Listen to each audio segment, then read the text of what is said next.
हरे कृष्ण कृष्ण कृष्ण हरे हरे, हरे राम राम राम हरे हरे। ग्रंथराज श्रीमद् भागवतम महापुराण की जय। कली पावन अवतार चैतन्य महाप्रभु की जय। नित्य लीला प्रवेश अभय चरणारविंद भक्ति वेदांत स्वामी श्रील प्रभुपाद की जय। श्रीमद् भागवतम चौथा सिकंद अध्याय 8, जिसका शीर्षक है ध्रुव महाराज का गृह त्याग और वनगमन। आज हम इस कथा को प्रारंभ करने वाले हैं। इस आध्यात्मिक जगत में प्रवेश करने से पहले गुरु और गौरंग से कृपा की याचना करते हुए मंगलाचरण करेंगे, ताकि हम जो कुछ श्रवण करने वाले हैं उसका हमें पूरा पूरा लाभ प्राप्त हो सके, जो कि है कृष्ण प्रेम की प्राप्ति। गुरवे गौरचन्द्राय राधिकाय तदालये कृष्णाय कृष्णभक्ताय तद्भक्ताय नमो नमः।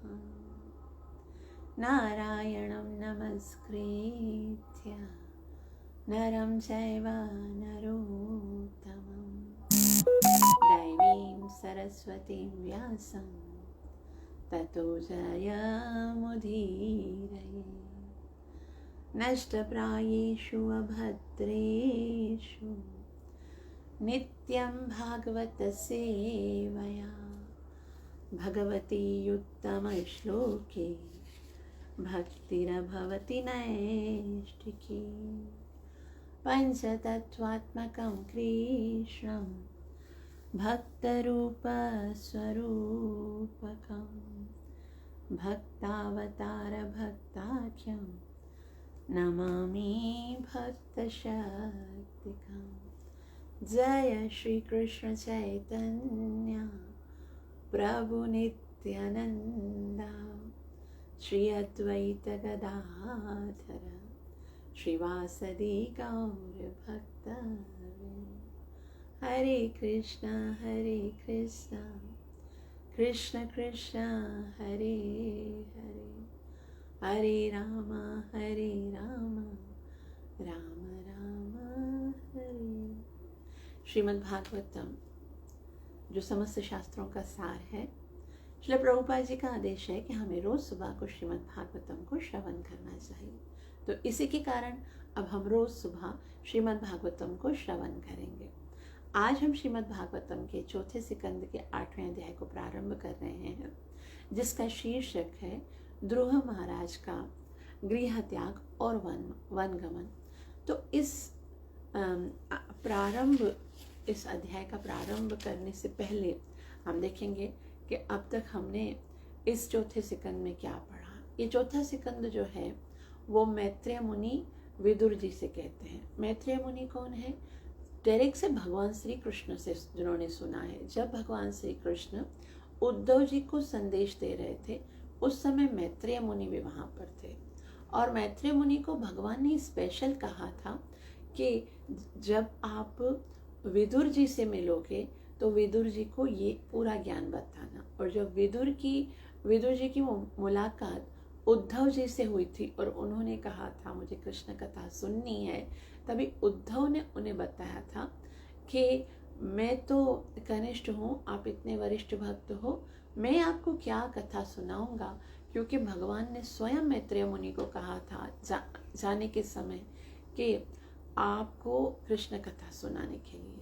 तो ये सुनकर विदुर जी जो थे बहुत आनंदित हुए थे, उनके नेत्रों से अश्रुधाराएं कि भगवान ने जाने के समय मुझे स्मरण किया, ये कितनी बड़ी बात है।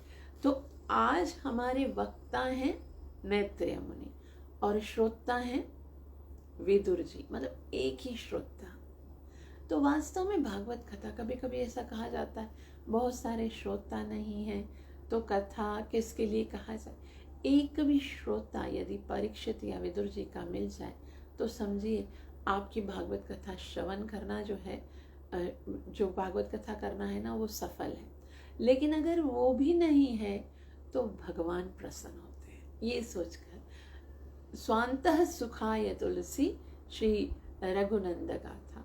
ये भगवत कथा जीव अपने आनंद के लिए करता है, ताकि जितना जितना हम भगवत कथा को श्रवण करेंगे, और ना जाने कितने अदृश्य रूप में देवी देवता घूम रहे होते हैं जो कि भगवान की कथा को श्रवण करने की लालसा रखते हैं। तो यहाँ पर मैत्रेय मुनि जो हैं वो विदुर जी को ये वंशावली बता रहे हैं मनु महाराज की। जैसा कि हमने पढ़ा कि मनु महाराज की 3 पुत्रियां हैं। एक है देवहूति, आकुति और प्रसूति। देवहूति के विषय में हमने तीसरे सिकंद में बहुत ही डिटेल से पढ़ा कि उनका विवाह करदम मुनि के साथ हुआ, उनको 9 कन्या उत्पन्न हुई, और फिर अंत में साक्षात भगवान कपिल देव के स्वरूप में उनके यहाँ पर उत्पन्न हुए, और भगवान कपिल ने अपनी माता को सांख्य योग का ज्ञान प्रदान किया, और इस तरह से उन्हें मोक्ष गति प्राप्त हुई। उसके बाद चतुर्थ सिकंद में मनु महाराज की दूसरी कन्या, जिसका नाम है प्रसूति। प्रसूति का विवाह किसके साथ हुआ? दक्ष प्रजापति के साथ। और दक्ष प्रजापति को कितनी कन्या उत्पन्न हुई? उनको 16 कन्या उत्पन्न हुई। उसमें से 13 कन्या जो है वो धर्म के साथ विवाहित गई, और उन कन्याओं में जो है सबसे छोटी, जिनका नाम था सती, सती का विवाह शिव जी के साथ हुआ, लेकिन दक्ष प्रजापति के साथ उनकी कुछ अनबन हो गई थी, जिसके कारण उन्होंने दक्ष प्रजापति ने शिव जी को श्राप दे दिया था कि यज्ञ में उनका भाग नहीं निकलेगा। और फिर उन्होंने बहुत बड़ा यज्ञ किया जिसमें शिव जी को आमंत्रित नहीं किया, और सती शिव जी के अपमान को ना सहन करने के कारण यज्ञ कुंड में जलकर भस्म हो गई, और वीरभद्र ने उस यज्ञ कुंड को पूरा विनष्ट कर दिया।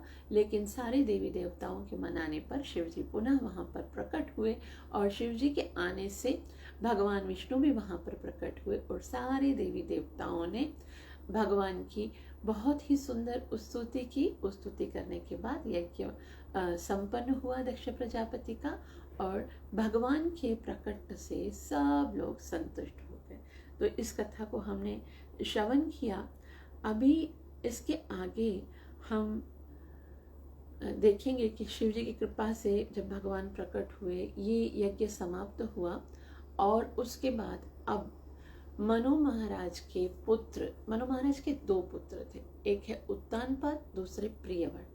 तो ये इन दोनों की वंशावली के विषय में हम पढ़ेंगे। महाराज प्रियव्रत के विषय में हम 5वें सिकंद में पढ़ेंगे, और महाराज उत्तानपाद जो है, जिनके यहाँ पर ध्रुव महाराज का जन्म होता है, जो 5 साल की आयु में 6 महीने में भगवान को प्रकट कर देते हैं, तो उनकी कथा को हम आज यहाँ पर प्रारंभ कर रहे हैं। लेकिन ध्रुव महाराज की कथा को प्रारंभ करने से पहले मैत्रेय मुनि जो हैं वो अधर्म की वंशावली बता रहे।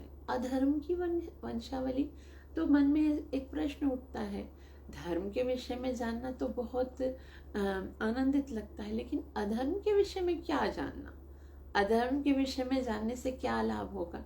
तो वास्तव में भक्तों, भगवान की पूरी सृष्टि जो है उसमें जो कुछ भी है वो भगवान की शक्ति है ना। अगर धर्म भगवान का वक्षस्थल है तो अधर्म भगवान का पीठ है। तो भगवान को यदि स्वीकार करना है तो भगवान की सारी शक्तियों को सुनना पड़ेगा। और जैसे हम पढ़ते हैं कि ब्रह्मा जी से विभिन्न योनियां प्रकट होती हैं, सांप भी ब्रह्मा जी से निकलते हैं, असुर भी ब्रह्मा जी से उत्पन्न होते हैं, और देवता भी ब्रह्मा जी से उत्पन्न होते हैं। तो अधर्म भी भगवान की एक शक्ति है, क्योंकि भगवान ने इस भौतिक जगत में जीव को फ्री विल दिया। फ्री विल माना पूरी स्वतंत्रता दी।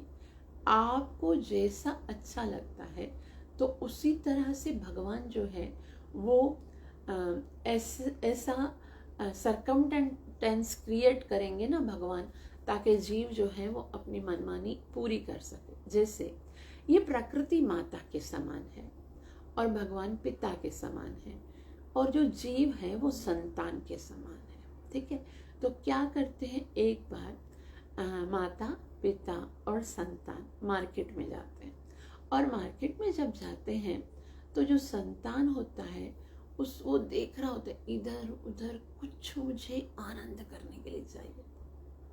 वैसे तो संतान का सहज कर्तव्य है माता पिता की आज्ञा को पालन करना और उनको आनंद देना, लेकिन वो क्या करता है, स्वयं को आनंदित करने के लिए कुछ ढूंढ रहा होता है, कुछ ढूंढ रहा होता है। तो अब वो अचानक से उसकी नज़र चॉकलेट पे पड़ती है। तो चॉकलेट पे जब नज़र पड़ी तो वो माता प्रकृति को बहुत ज़िद करेगा कि मुझे चॉकलेट लेके दो, चॉकलेट लेके दो। लेकिन माता प्रकृति जो है वो बोलेगी कि देखो मैं तुम्हें चॉकलेट नहीं लेके दूंगी ना, ताकि तुम्हारे दांत सड़ जाएंगे तो और तुम्हारी तबीयत खराब हो जाएगी, तुम्हें बुखार है, ये है। लेकिन फिर भी जो संतान है वो बहुत जिद करेगा, बहुत जिद, कभी ऐसा करेगा कि वो धरती पर लेट जाएगा, रोएगा, चीखेगा, चिल्लाएगा। तो फिर क्योंकि माता प्रकृति पहले सुविधा प्रदान नहीं कर रही थी, लेकिन अब भगवान ने, जैसे पिता भगवान है, वो देखते हैं कि ये ऐसे नहीं मानेगा, इसको इसकी इच्छा पूरी करने दो।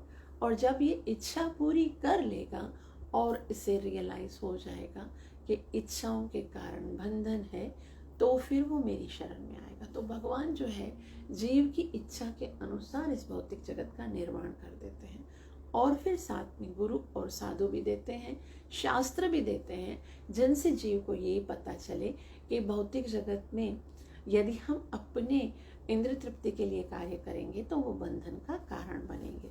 तो यहाँ पर अधर्म की वंशावली प्रारंभ कर रहे हैं, लेकिन पहले हम 5वां श्लोक पढ़ेंगे क्योंकि वो बहुत ज़्यादा महत्वपूर्ण है।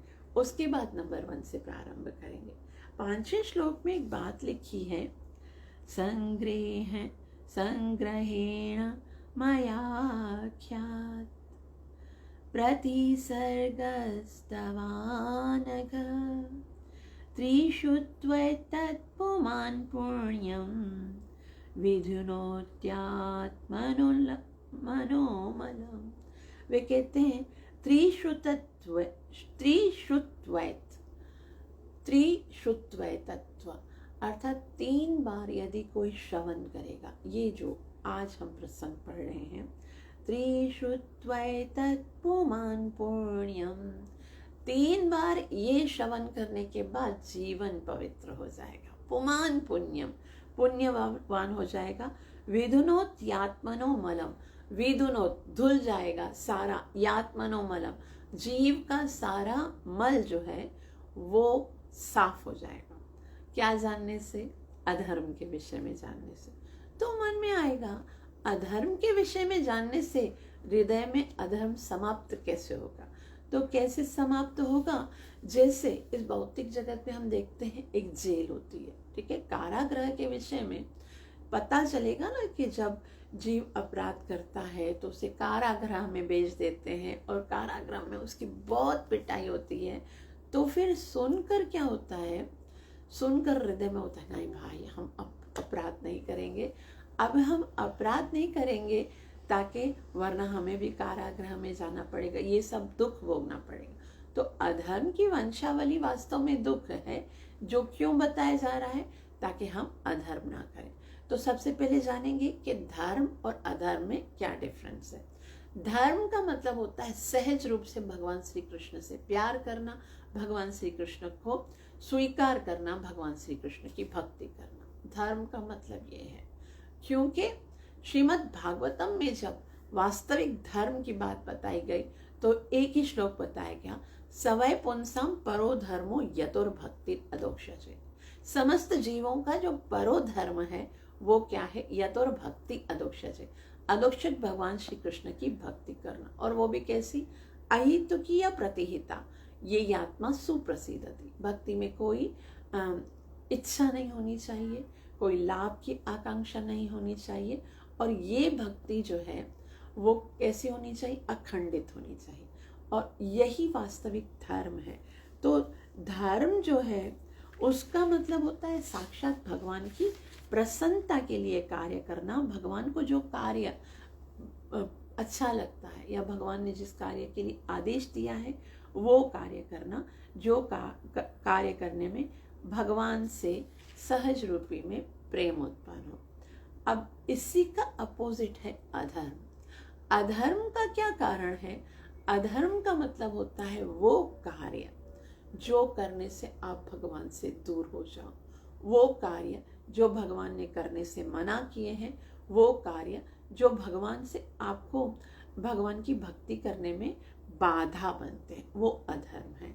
तो अधर्म जो है उसकी उत्पत्ति से पहले जो है, आज हम श्लोक नंबर 1 से लेकर श्लोक नंबर 5 तक पढ़ने का प्रयास करेंगे। मैत्रेय उवाच सनकाद्या नारदश्च ऋभुर्हसो ऋणीर्यति नैते गृहान् ब्रह्मसूता यावसन्नोध्वरितम् उध्वरितं सनकाद्या नारदश्च। सनक यानी चतुर्ष कुमार, सनक, संदन, सनातन और संत कुमार, ये चार कुमार, उसके बाद नारद मुनि, उसके बाद ऋभु, उसके बाद हंसो, उसके बाद अरुणी और यति। ये जो है ना, ये सब ब्रह्मा जी के पुत्र हैं जो प्रथम हैं। और उन्होंने क्या किया? नैते गृहान ब्रह्मसुता, ये ब्रह्मसुत हैं, ये ब्रह्मा जी के पुत्र हैं, लेकिन इन्होंने नैते ग्रहण, इन्होंने ग्रस्त आश्रम को स्वीकार नहीं किया। और यावसुन नुध्वरितम, यावसुन यानी ये आवसुन निवास किया, कहाँ पर? घर में नहीं, ये भ्रमण किया। और उसके बाद ऊर्ध्वरेता नैष्ठिक ब्रह्मचारी। तो यहाँ पर ब्रह्मा जी के उन पुत्रों के विषय में बताया जा रहा है जो नैष्ठिक ब्रह्मचारी रहे। ऊर्ध्वरेता, ऊर्ध्वरेता का मतलब होता है वो पुरुष जिसका वीर्य कभी भी स्खलित ना हो, जो किसी भी प्रकार से जिसके अंदर सेक्सुअल डिजायर्स ना हो, वो जो है ऊर्ध्वरेता। और ये इतनी बड़ी शक्ति होती है जिसके कारण जीव जो है वो पूरी की तरह पूरे मन से भगवान को सरेंडर होकर आनंदित हो सकता है। तो ये बहुत ही पुण्य जो है उससे अर्जित होता है। तो ये जो है कितने पुत्रों का नाम लिया?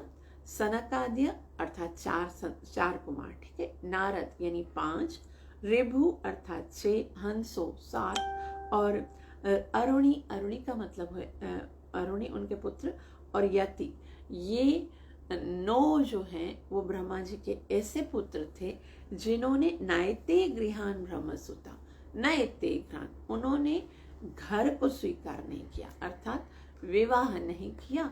और वो कैसे रहे? ब्रह्म सनु ऊर्ध्वरितम, ये ऊर्ध्वरित रहता रहे। उन्होंने ब्रह्मचर्य का बहुत ही नैष्ठिकी तरह से पालन किया।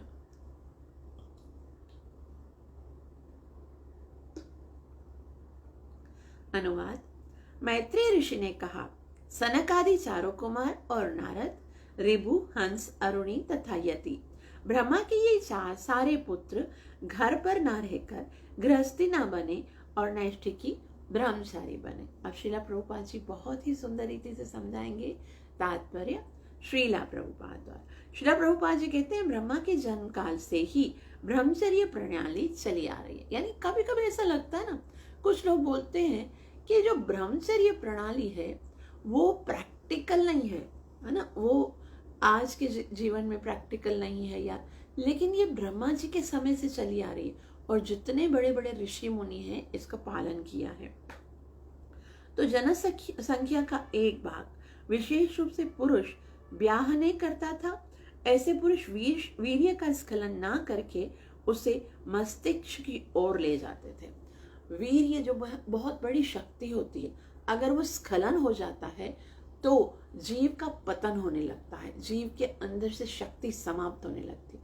लेकिन यदि वो ऊपर लेके जाते हैं उस वीर्य को, कुंडलिनी शक्ति से ऊपर यहाँ तक, तो फिर जीव जो है वो बहुत सहज रूप से भगवत भक्ति में प्रेरित हो सकता है। मस्तिष्क की तरफ ले जाते थे। ऊर्ध्वरितम अर्थात ऊपर उठाने वाला कहलाते हैं। वीर्य इतना महत्वपूर्ण है कि यदि कोई इसे योग द्वारा मस्तिष्क तक ले सकता है तो वह अद्भुत कार्य कर सकता है।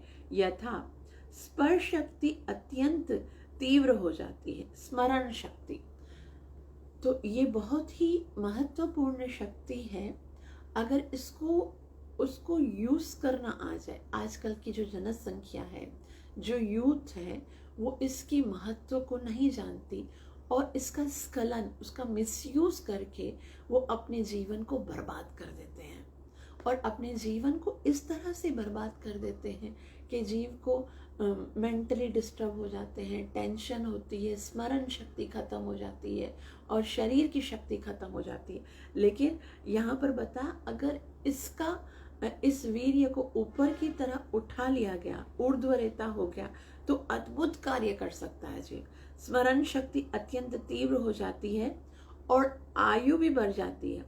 इस प्रकार से योगी सभी प्रकार की तपस्याएं अधिक स्थिरता से कर सकते हैं और सर्वोच्च सिद्धावस्था को, यहाँ तक कि वैकुंठ लोक को प्राप्त कर सकते हैं। तो केवल अपने इस शक्ति को हिरास होने से बचाकर जीव भगवत धाम तक पहुंच सकता है।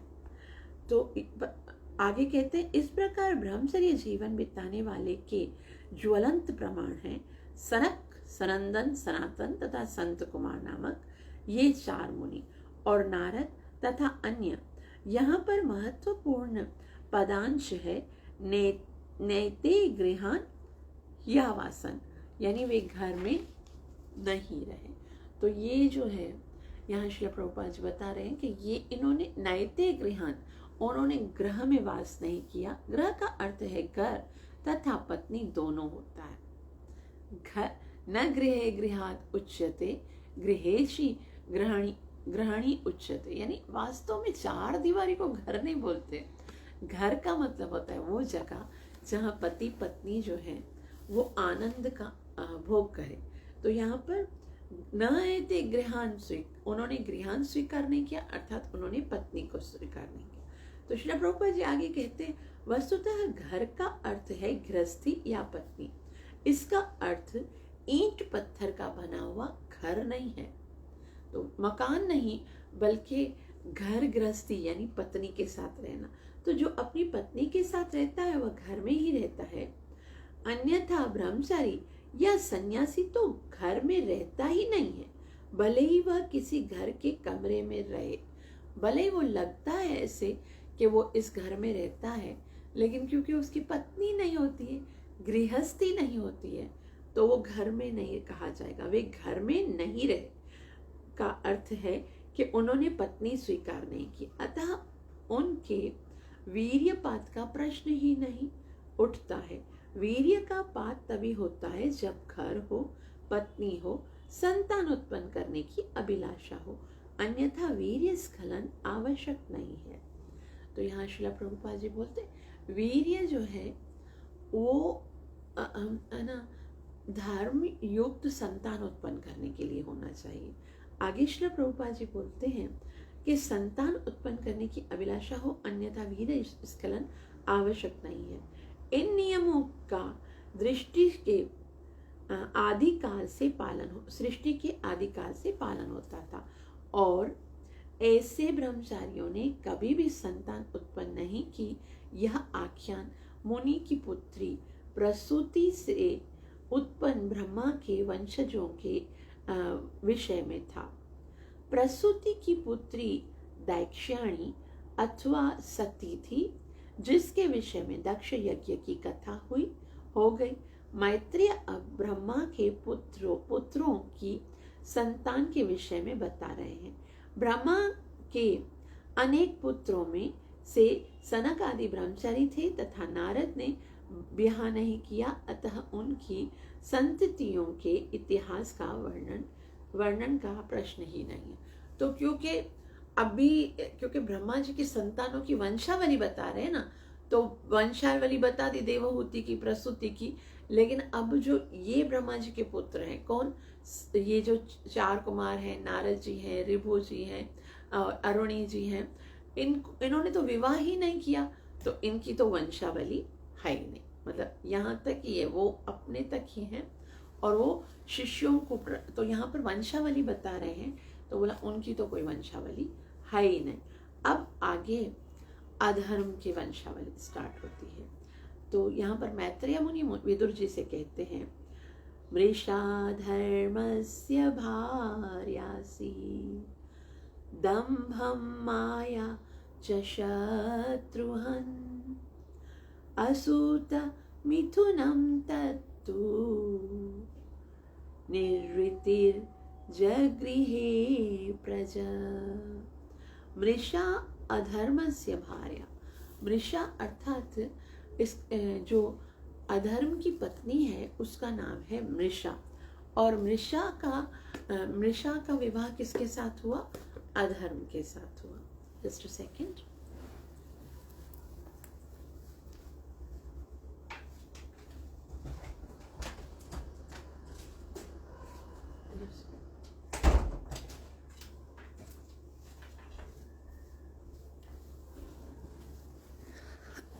क्षमा। तो मृषा का विवाह किससे हुआ? अधर्म के साथ। और उनको 2 संतान उत्पन्न हुई। कौन कौन सी? दंभम माया च शत्रुहन, दंभ और माया। तो यहाँ पर वर्णन किया गया है। दंभ का मतलब होता है दूसरे को धोखे में रखना, अर्थात जो अपने अंदर क्वालिटी नहीं है, जो अपने अंदर योग्यता नहीं है, उसका बखान करना। और ये दंभ को जो बहुत प्रोत्साहित करती है, मतलब जो सत्य नहीं है ना, अधर्म, वो दंभ, अधर्म से पैदा होता है दंभ। और दंभ की एक बहन पैदा होती है साथ में, जिसका नाम है माया। अभी इन दोनों का जब जन्म होता है, वो आगे विदुर जी को यहाँ पर शत्रुहन कहकर उनको संबोधित करते हैं। तो अभी देखो, हर एक श्लोक में विदुर जी को एक अलग नाम से संबोधित किया जाएगा। तो अधर्म का विवाह मृषा से हुआ, और मृषा के यहाँ पर 2 संतान उत्पन्न हुई, दंभ और दंभ जिससे जो है ना अधर्म किया जाए, और दूसरा माया। तो ये जो 2 जुड़वा बेटा उत्पन्न हुए हैं, तो उसके बाद ये बता रहे शत्रुहन। हे विदुर जी, आप तो शत्रुहन हैं। तो जीव के शत्रु कौन है? अधर्म जीव का सबसे बड़ा शत्रु है।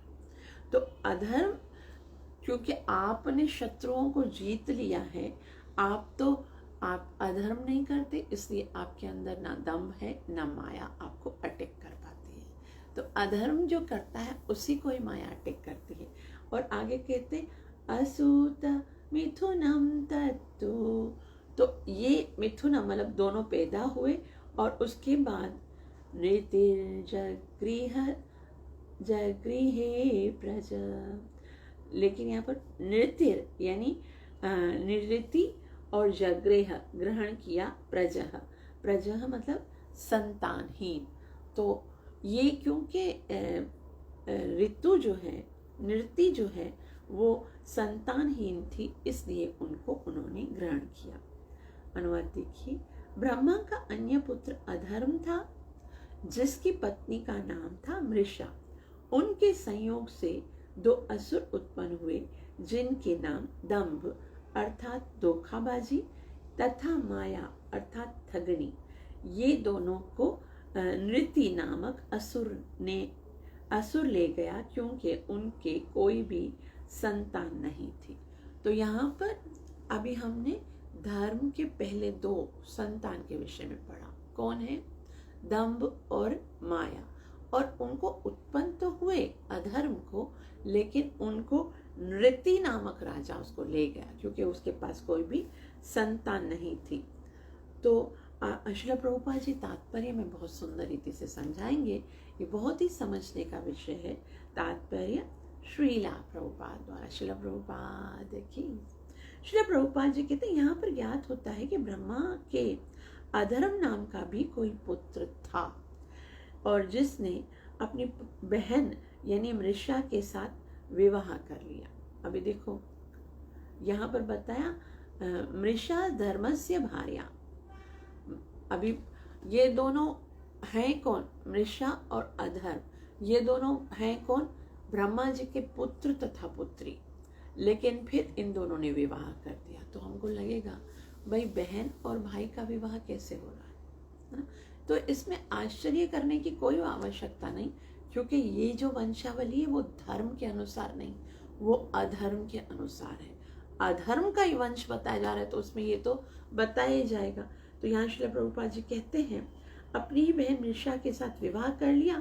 भाई तथा बहन के बीच विषय जीवन का यह सूत्रपात है और मानव समाज में ऐसा स्वाभाविक संयोग नहीं वही संभव है जहाँ अधर्म होता है। तो जहाँ अधर्म है वहाँ पर ऐसे अपराध होते हैं। यह पता चलता है कि सृष्टि के प्रारंभ में ब्रह्मा ने ना केवल सनक सनंदन सनातन नारद जैसे साधु पुरुषों को उत्पन्न किया, वरन नृत्य, अधर्म, धम तथा माया नामक असुरी संतान भी उत्पन्न हुए थे। प्रारंभ में ब्रह्मा ने प्रत्येक वस्तु की सृष्टि की। नारद के संबंध में कहा जाता है कि उनके पूर्व जीवन पवित्र था और उनकी संगति अच्छी थी, अतः वे नारद के रूप में उत्पन्न हुए। अन्य पुत्र भी अपनी क्षमता तथा पृष्ठभूमि के अनुसार उत्पन्न हुए थे। कर्म का नियम जन्म जन्मांतर तक चलता है और जब जीवन सृष्टि होती है तो वही कर्म जीव आत्माओं के साथ वापस चला जाता है। तो यहाँ श्री प्रभुपाद जी बहुत ही महत्वपूर्ण बात बता रहे हैं कि इस भौतिक जगत में जितने भी हैं, पहले तो ब्रह्मा जी ने ये सारे 4 कुमार, ब्रह्मा जी, नारद और ब्रह्मा जी ने ये सब उत्पन्न किए, जिन्होंने गृहस्थी नहीं स्वीकार की, वो ब्रह्मचारी रहे।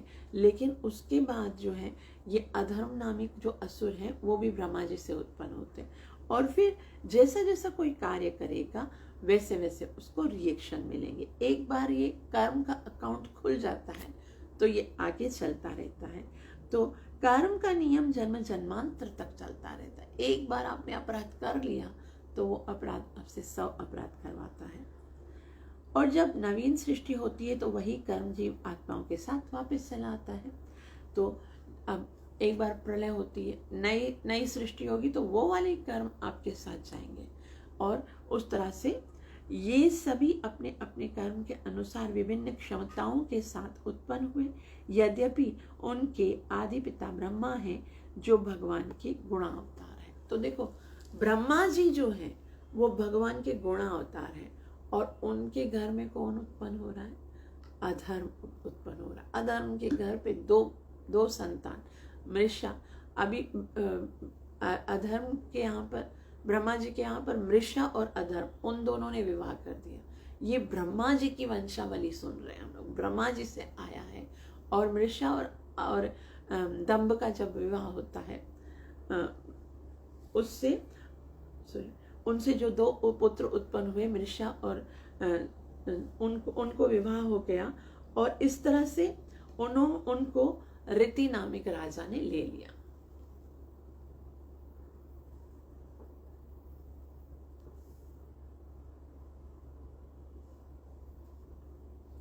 मृषा और अधर्म का विवाह हुआ, उनको दंभ और माया उत्पन्न हुए। और अब दंभ और माया से आगे कैसे संतान की उत्पत्ति होती है उसके विषय में पढ़ेंगे।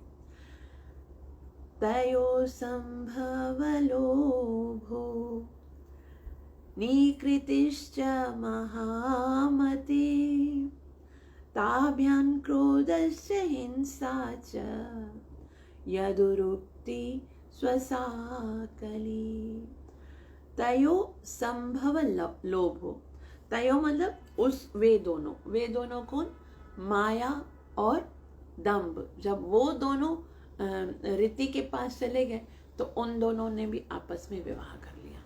वो भी दोनों भाई बहन जो हैं वो विवाह करके उसके बाद संभवतः उनसे भी 2 संतान उत्पन्न हुई। कौन? लोभ और निकृति। लोभ और निकृति, लोभ का मतलब होता है और चाहिए और चाहिए और चाहिए, और निकृति मतलब वो अपनी विशेष पूरी करने के लिए जो चालबाजी करेगा वो निकृति। तो निकृति स्त्री है, लोभ पुरुष है। ये दोनों उत्पन्न हुए किससे? दंभ और माया से। और उन दोनों ने, मतलब वो दोनों भी भाई बहन थे, उन दोनों के मिलन से अब लोभ और निकृति जो है उन्होंने जन्म लिया। और उसके बाद निकृति और लोभ, इन दोनों ने विवाह कर लिया, इन दोनों ने संतान उत्पन्न करी और उनसे क्या मिला? ताभ्यान क्रोधश्च हिंसा च, उनसे फिर क्रोध और हिंसा का जन्म होता है। क्रोधश्च हिंसा च यत दुरुक्ति यानी कटु वचन, स्वसा यानी बहन कली। ये यहाँ पर विदुर जी को बोला महामते। महामते मतलब आप तो महान हो, आप तो ये सब चीज़ों से बिल्कुल परे हो, लेकिन यहाँ पर अधर्म हो रहा है। क्या बताया जा रहा है यहाँ पर कि हिंसा का क्या मतलब होता है?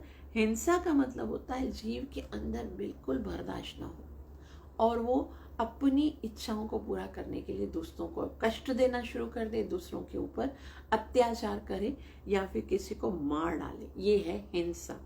और उसके बाद ये हिंसा च क्रोधश्च, क्रोध का मतलब होता है यदि जीव के अंदर इतना मतलब अपनी इच्छाओं को पूरी करने के प्रति इतनी आकर्षण, प्रगाढ़ आकर्षण हो कि वो अगर नहीं पूरी होती है तो जीव जो है वो कुछ भी कर सकता है। जैसे भगवान कहते हैं ध्यायतो विषयान पुंस संगस्तेषु उपजायते संगात संजायते कामः कामः क्रोधो विजायते, कि अगर जीव ने किसी वस्तु की ओर ध्यान दिया और उसके बाद वो ध्यान देने के बाद उसके अंदर आकर्षण उत्पन्न हो गया, ध्यायतो विषयान पुंस संगस्तेषु उपजायते, उसके प्रति आकर्षण उत्पन्न हो जाएगा। और यदि आकर्षण उत्पन्न हो गया तो फिर क्या होगा? तो फिर उसको प्राप्त करने की इच्छा और उसके बाद जीव जो है वो बहुत क्रोध उसको प्राप्त हो जाएगा अगर इच्छा पूरी नहीं, और इच्छा पूरी हो गई तो अपना पाप लोभ उसके पास आ जाएगा। तो अनुवाद यहाँ पर मैत्रेय मुनि ने विदुर जी से कहा, हे महापुरुष, दंभ तथा माया से लोभ और निकृति उत्पन्न हुए, उनके संयोग से क्रोध और हिंसा, और फिर उनकी युति से कली तथा उसकी बहन दरुक्ति उत्पन्न हुई। अभी उसके बाद ये क्या है? ताभ्यम क्रोधस्य हिंसा च, और यदुरुक्ति वासा कली, और उन दोनों से, किन दोनों से? क्रोध और हिंसा से, उनसे कली और युति, उनकी युति से कली तथा उसकी बहन द्रुक्ति, कली और द्रुक्ति उत्पन्न हुए। ये तो वंशावली बता रहे हैं, आगे हम पढ़ेंगे श्लोक नंबर 4 में। वे कहते हैं दुरुक्तो कलिराधत्त भयं मृत्युं च सत्तमा तयोश्च मिथुनं जज्ञे यातना निरयस्तथा।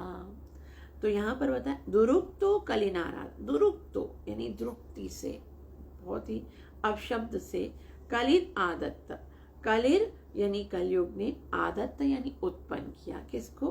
भयम मृत्यु। अब क्योंकि अब जो है भय और मृत्यु उत्पन्न होते हैं, इन्होंने जो उत्पन्न किए थे ना हिंसा, यदुरुक्ति और कली, ये दोनों उत्पन्न हुए थे, और उनसे अब क्या उत्पन्न हो रहा है? भय और यातना। जैसे जैसे हम अपराध करेंगे, ये सारी चीज़ें जब हो जाएंगी, जब दंभ होगा, जब माया का असर होगा, जब जीव जो है वो अपराध करना शुरू करेगा, तो फिर क्या होगा? तो फिर उसे यातनाएं दी जाएंगी। अनुवाद देखिए।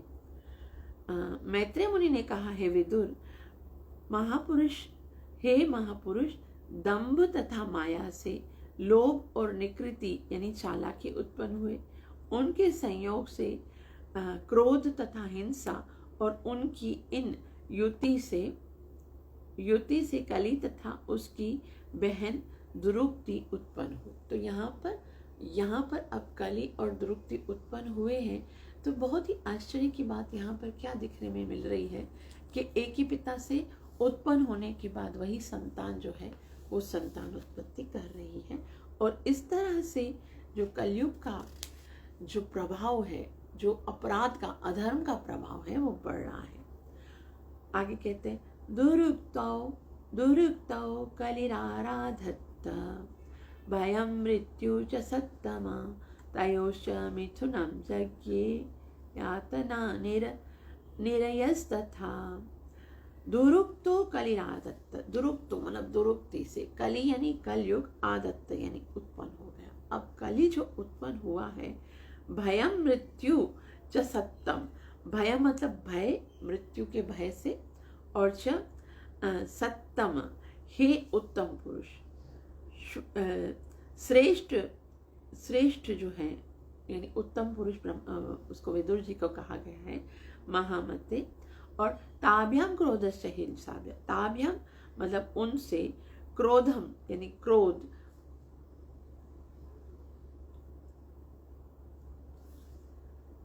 तयोस्त मिथुनम यज्ञ यातना निरयात था, और उनके बाद उनसे क्या उत्पन्न होता है, यातना। यातना मतलब बहुत ज्यादा किसी को तकलीफ दी जाए, बहुत ज्यादा तकलीफ दी जाए, यातना, निरश्च निरक्त तथा और भी अपराध युक्त संतान उत्पन्न हुए। अनुवाद, हे श्रेष्ठ पुरुषों में महान कली तथा दुरुक्ति से मृत्यु तथा भय भीत नामक संतानें उत्पन्न हुई, फिर उनके संयोग से यातना और निरय अर्थात नरक उत्पन्न हुए। तो ये सारे जितने अपराध हैं, सारी जितनी वंशावली है, तो नरक की यातनाओं पे समाप्त होती है। ठीक है, तो यहाँ तक बहुत ही संक्षिप्त में मैत्रेय मुनि जो हैं वो विदुर जी से अधर्म की वंशावली के विषय में बताते हैं।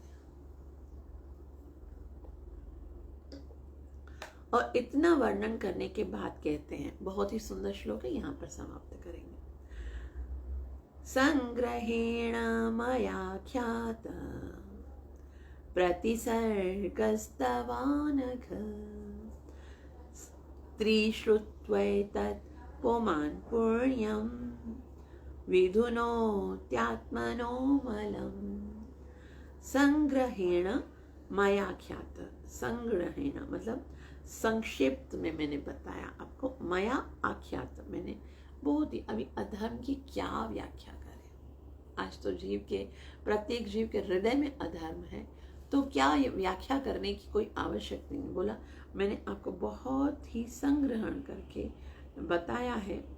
और वो कहते आख्यात, मैंने कहा है पति सर्ग यानी प्रलय का कारण, ये अधर्म ही प्रलय का कारण है। प्रति सर्गस तवानघ, तवानघ अर्थात आपके लिए बताया, अनघ यानी हे विदुर जी जो कि कभी भी पाप नहीं करते। अनघ का मतलब होता है पाप रहित। तो वो भगवान बता रहे हैं कि हे निष्पाप, आपके अंदर ये सब पाप नहीं है, ना तो आपके पास अधर्म है, ना उसकी पत्नी मृषा है, ना उनके संतान दंभ और माया है, ना उनकी संतान है क्रोध और क्रोध, लोभ, माया, मत्सर्य, ये सब आपके अंदर है नहीं। आप तो निष्पाप हो। लेकिन फिर भी मैंने आपको ये बताया है, उसका कारण क्या है, त्रिशुत्वैतत् पुमान् पुण्यो, यानी 3 बार यदि कोई इसको ये जो अधर्म की वंशावली है उनको यदि 3 बार सुने तो जीव जो है वो बहुत ही सोभल हो जाएगा, उसके अंदर बल आ जाएगा फाइट करने का अधर्म के साथ, और नष्ट जो भी अपराध की भावना है वो नष्ट हो जाएगी।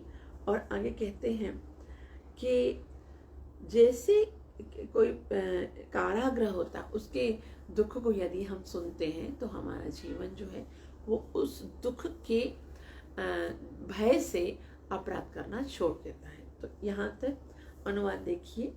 हे विदुर, मैंने संक्षेप में प्रलय के कारणों का वर्णन किया। ये प्रलय के कारण होते हैं, जब ये सब घरों में होगा तो फिर प्रलय हो जाएगा। तो जो इस वर्णन को 3 बार सुनता है उसे पुण्य लाभ होता है, और उसके आत्मा का परमात्मामय कलेश धुल जाता है। तो हृदय के अंदर जो है वो पापमय कलमश, जो हृदय के अंदर जो पाप है वो सब धुल जाएंगे इसको श्रवण करने के। लेकिन ये है तो सिर्फ 4 श्लोक में बताया गया है, और 4 श्लोक में छोटा सा है, और इतना बड़ा श्रील प्रभुपाद जी ने तात्पर्य भी नहीं लिखा है। तो एक बार तो हमने पढ़ लिया, 2 बार और पढ़ लीजिएगा तो हृदय साफ हो जाएगा। फिर हम ध्रुव महाराज की कथा को पढ़ेंगे। श्रील प्रभुपाद की।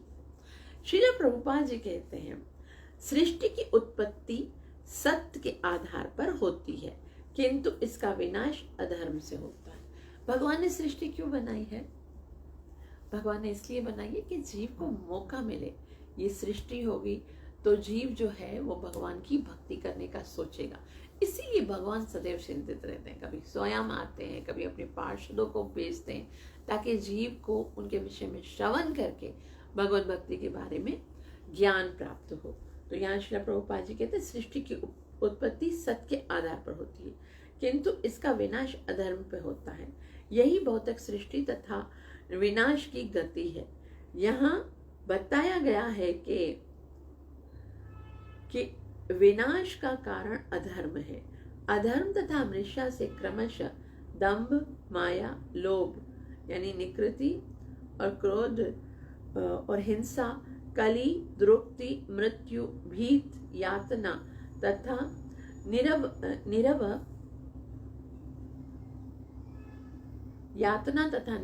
उत्पन्न होते हैं। ये सारे वंश विनाश के प्रतीक बताए जाते हैं। ये सब विनाश, जैसे क्रोध होगा तो जीव का विनाश हो जाएगा, लोभ है तो दंभ है तो विनाश हो जाएगा, माया जब भी उसको घेरती है तो विनाश हो जाएगा। तो विनाश के कारणों से संबंध से सुना तो इनके प्रति घृणा करेगा और इससे उसके पुण्य जीवन में प्रगति होगी। तो जब हम विनाश के कारणों को सुनेंगे तो फिर ये कारण करके अपने जीवन को बचाने का प्रयास करेगा कि नहीं किया जाए, तो जीवन में प्रगति हो सकती है। पुण्य हृदय को विमल करके ही करने की विधि का सूचक है। जैसा कि भगवान चैतन्य महाप्रभु ने कहा है कि जब मनुष्य अपने मन दर्पण की धूल साफ कर लेता है तब वह मुक्ति पथ पर आगे बढ़ता है। यहाँ भी वही विधि बताई गई है।